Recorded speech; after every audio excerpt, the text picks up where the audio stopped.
Un tournant dramatique des événements en Syrie. Les rebelles dirigés par des islamistes ont capturé Daraa, le berceau du mouvement de rébellion de 2011, infligeant un coup majeur au régime du président Bachar al-Assad. C'est la 4e grande ville à tomber en une semaine.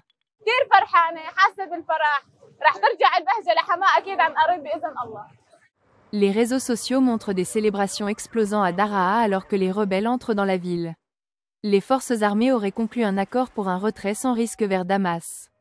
Pour les locataires comme Maya Assad à Hama, cette offensive a apporté une lueur d'espoir. Mais la situation est volatile.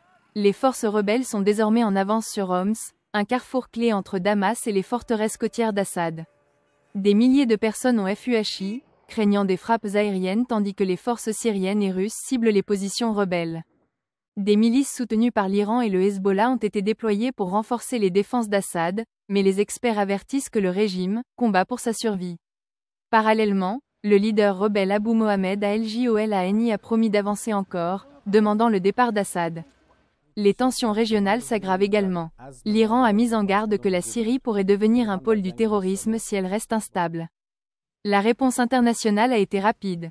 La Turquie a ouvertement soutenu les rebelles, tandis que les États-Unis et d'autres puissances mondiales ont appelé à une déescalade.